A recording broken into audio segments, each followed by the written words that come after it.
আইন শৃঙ্খলার দায়িত্বে নিয়োজিত বাহিনীর সদস্যবৃন্দ, আসসালামু আলাইকুম ওয়া রাহমাতুল্লাহি ওয়া বারাকাতুহু।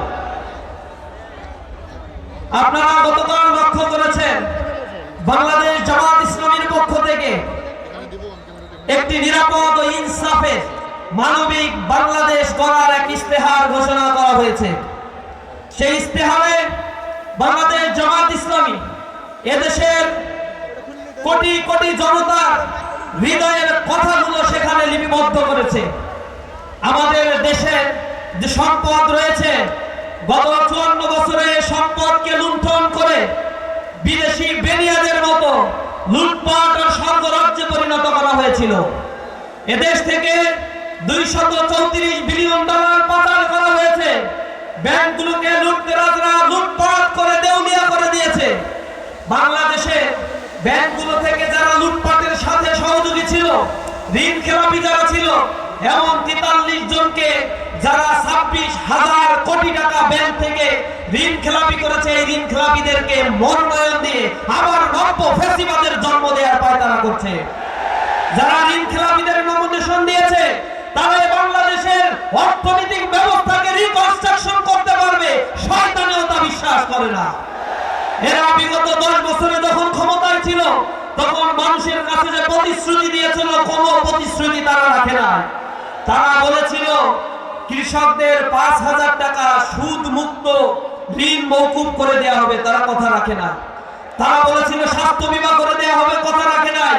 তারা বেকার ভাতার কথা বলেছিল, কথা রাখে নাই। তারা কৃষকদের ন্যায্য মূল্যে সার দেওয়ার কথা ছিল, কথা রাখে নাই। দুর্নীতি মুক্ত বাংলাদেশ করার কথা বলেছিল, তারা কথা রাখে নাই। তারা ঘোষিত বেঈমান, তারা কথা দিয়ে কথা রাখে না, এ জাতি তার প্রমাণ পেয়েছে।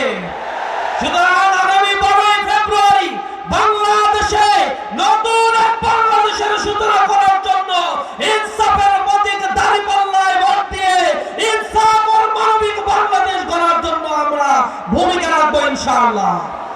আপনারা লক্ষ্য করেছেন জুলাই পরবর্তী এই 1.5 বছরের মধ্যে 232 জন বনি আদমকে তারা হত্যা করেছে।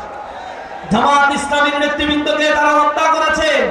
নিজেদের ক্ষমতার লোভে পাথর দিয়ে প্রকাশ্য দিবালোকে আইএমএ জাহেলিয়াতের মতো মানবতাকে তারা বিধ্বংস করেছে।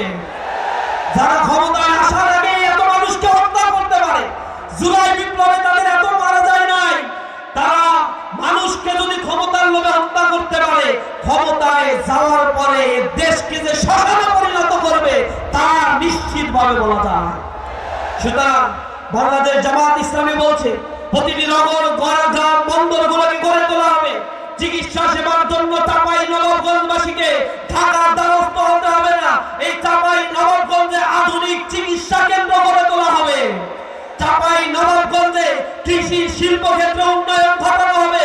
কৃষকের মধ্যস্বত্বভোগিতার কারণে তাদের ন্যায্য মূল্য ফলনের পরেও তারা পায় না। কৃষকের ন্যায্য মূল্যের নিশ্চয়তা প্রদান করা সরকারের দায়িত্ব হবে। এই চাঁপাইনবাবগঞ্জে যে ঘের বেড়িগুলো, আবাদি জমিগুলো, ফসলি জমিগুলো দখল করা হয়েছে, এই দখলদারদের হাত থেকে এই বাংলাদেশকে মুক্ত করার জন্য বাংলাদেশ জামাত ইসলামী এক অভিনব এক পদ্ধতি চালু করেছে। এখানে আপনাদের উপরে যারা দমন করবে, সন্ত্রাস করবে, মামলা বাণিজ্য করবে, তাদের নামে অভিযোগ দায়ের করলে পুলিশ সাথে সাথে সেখানে ব্যবস্থা গ্রহণ করবে। এরপরে 2040 সালে বাংলাদেশ জামাত ইসলামী 2 ট্রিলিয়ন ডলারের অর্থনৈতিক হাব তৈরি করবে, যার মাথাপিছু আয় জনগণের 10,000 মার্কিন ডলার ছাড়িয়ে যাবে। বর্তমানে আমাদের যে মাথাপিছু আয় রয়েছে সেই মাথাপিছু আয় 2,800 মার্কিন ডলার বলা হয়, কিন্তু আপনি আমি সেই মার্কিন ডলার পাই না।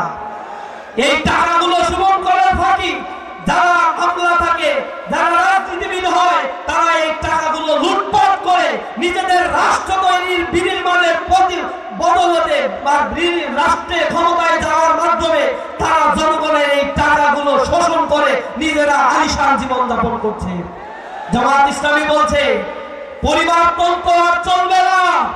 বাংলাদেশের হাজার ছেলেই শুধু রাজা হবে তা নয়, একজন কৃষকের ছেলে যদি যোগ্যতা সম্পন্ন হয় এই বাংলাদেশের দায়িত্ব তাদের হাতে বুঝিয়ে দেওয়া হবে। সুতরাং বাংলাদেশকে যদি নিরাপদ আর মানবিক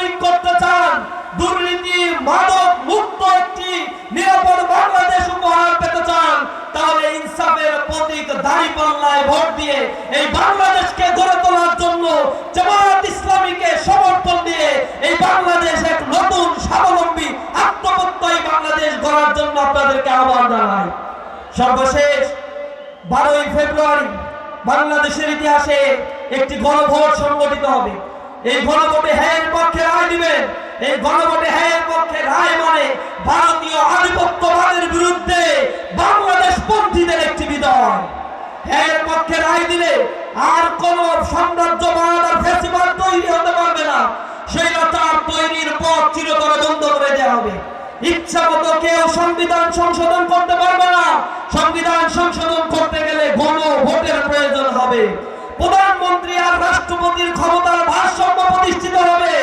এখানে আর কেউ জোর দখল করে স্থায়ীভাবে ক্ষমতায় থাকার জন্য ইলেকশন ইঞ্জিনিয়ারিং করতে পারবে না। জনগণের মৌলিক অধিকার হিসেবে ইন্টারনেট অন্তর্ভুক্ত হবে। জনগণ তার অধিকার ফিরে পাবে। রাষ্ট্র তার হবে।